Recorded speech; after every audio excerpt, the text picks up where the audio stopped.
Hi there, I'm Drew Badger, and I help guide English learners all over the world to English speaking confidence and fluency. In this video, I just wanted to talk about how to speak continuously and fluently. And now this is a topic that we regularly discuss on the channel, so I often get more and more questions about this. So it's a topic we like to return to. So something we like to cover again and again. So let's just talk about this. I don't want to spend too much time talking about it because there really are just some very simple things you need to know about how to speak fluently and how to especially develop the ability to speak continuously. Now, continuously, I'll just contrast this because people will often use continually and continuously, and so these are related words, but their meanings are actually different. So this isn't a video about that, but I thought I would just cover both of these since we're here. So continuously means you actually have something that's continuing nonstop, but continually means something happens and then maybe stops, and then something happens again, and then that same thing happens and stops and stops and stops. So you have something that, again, continually, like the lights are flashing continually. So like maybe the light would come on and then the light would go off and then the light would go on again. But continuously means I'm doing something and it's not stopping ever. So continuously. So maybe like the alarm was playing continuously for, I don't know, 2 hours. Like a car alarm was continuously for 2 hours. Anyway, just to get that out of the way. So continuously versus continually. And these are the kinds of things like you can elevate your English to a much higher level if you study these more kind of intricate and difficult things about the language. And if you can use it properly, it's really noticeable to especially more educated native speakers or people higher up in maybe companies and various academic circles. Anyway, so let's talk about fluency and being able to speak continuously. Now, if you watch these videos and you're wondering how I'm able to just speak like this, am I thinking in my head before I speak? And it's kind of a tricky thing, really. I don't really have a particular idea in my mind about exactly what I want to say. I mean, I know, okay, right now I want to speak about how to speak continuously, but I don't have a specific thing in my mind about what I want to say. So I'm not really thinking about exact words or how exactly I would express it. It's almost like I'm kind of leading myself forward with a specific idea, and then the language comes from that. So I try not to do the thing where I'm like pushing the language out of me by thinking of a particular thing. I'm thinking about where I want to go and having the language kind of being pulled out of me. I know that sounds kind of weird, but if you think about it in your native language when you're expressing yourself, especially if you're not really thinking about what you want to say, it becomes a bit more clear how you can do that. But the ability to do that comes from developing habits, and this is why I talk about the 7 English fluency habits a lot, and why it's such an important thing to not think about English learning and fluency in general as a thing or a series of ideas that you have to learn, like a whole bunch of grammar points or how to pronounce certain words or even vocabulary. Of course, all of these things are important, but the most important thing is to take some bit of information and you really work with that thing. So like we do in Master English Conversation, we approach things from many different angles. So we might have a phrase where people would practice saying it, they would write it down, they would listen to it, they would try using it in conversations, and they would try teaching it to someone else.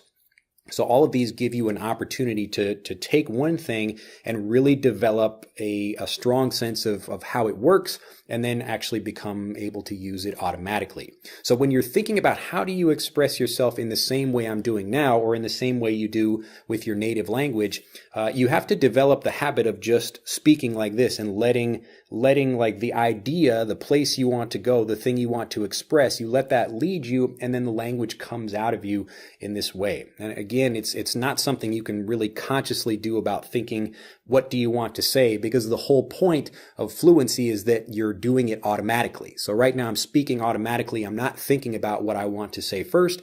The words are just naturally coming out of my mouth. But the only way I can develop that, and the same way I develop it in Japanese, is just by thinking about, okay, I'm going to learn this particular phrase and I'm going to use it with a bunch of different people. So there's this joke that I use often when I'm speaking Japanese. I won't say the Japanese, well, I guess I could, like, Well, it doesn't really matter, but I mean the point is that you're talking about an example of like, all right, here I'll give you a better example. So I was at a grocery store near my house, and I saw one of the staff women that was there, and she was talking with a customer, but she was holding something in her hand, and I said, "Oh, are you buying something? Like, kyo wa kaimono desu ka?" So are you buying something today? Like, are you shopping today? And she was like, "Oh, no, I'm working here. I was just getting something for the customer." But so she is standing there and I was like a bit confused. And then I said, "Oh, I bet you get an employee discount." So, shain waribiki morau desho. So like I bet you get like an employee discount. And like she laughed and the other woman laughed also. And that woman was like, "Wow, like your Japanese is really good." And like, I was just like, "Oh, well, I didn't really think much of it," but it's because I practiced that joke a lot. And that joke works with, every Japanese person I've used it on, even like American speakers I use that on. Like if I go to the movie theater or whatever and like I see somebody there, they're selling popcorn. I'm like, "Oh, I bet you get like all the free popcorn you can eat," or whatever, or some situation like that. But anyway, it's typically where people like usually don't get some kind of employee discount, and it's kind of the opposite of what's expected. But the point is that I've used this joke with people and I try not to use it with the same person again and again. So only like I have to remember who did I use that with. And it's a kind of an interesting game for me, but I'm thinking about that thing and how to express it. But because I practiced it so many times, it comes out automatically when I speak. So no matter where I am, I know like it's made like the last 10 people laugh, and it's probably going to make the next person laugh as well. So all of these things, like when you're just thinking about it, and like right now, if I try to stay in my own head and think about what I want to say next, it stops me from actually getting into the flow. And this is a big problem for a lot of learners of English.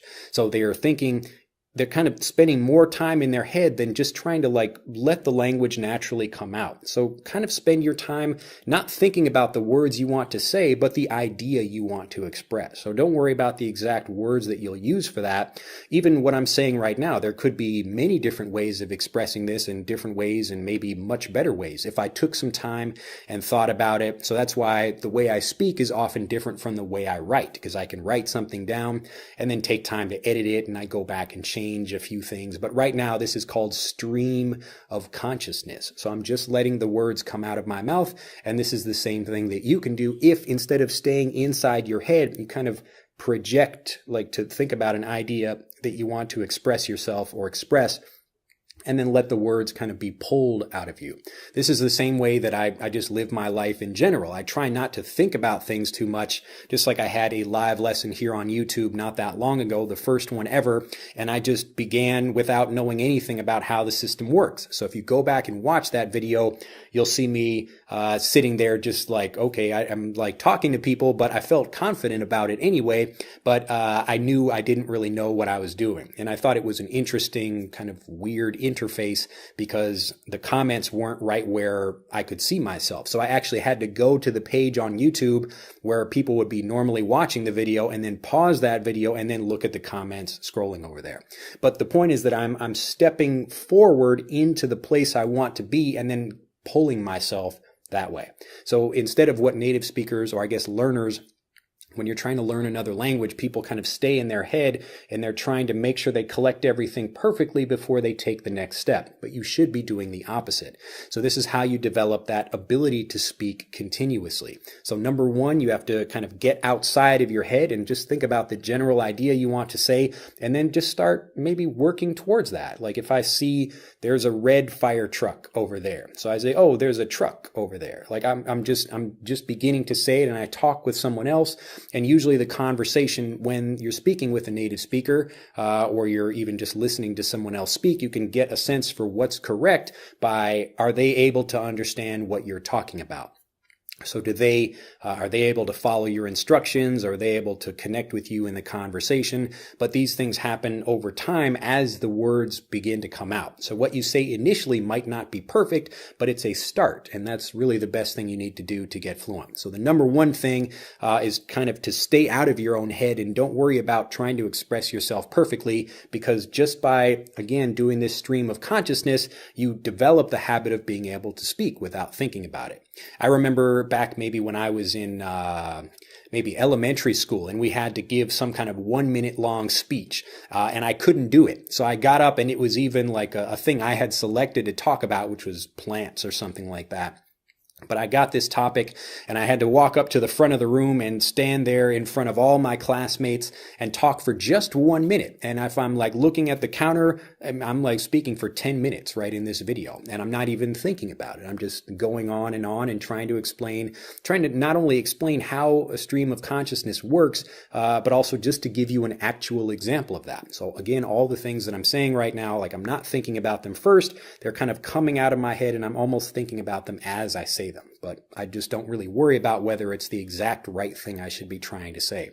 So again, try to stay out of your own head. Don't try to create the language perfectly yourself. Try to project where you want to go, and then just begin speaking. Just begin trying to express yourself, and then over time you develop the habit. So the second part of this is that developing the habit comes from actually doing it. You can't get the opposite. And this is why you can't like magically go from learning the textbook way to being able to speak confidently. You have to go through the process of crossing what I call the English fluency gap.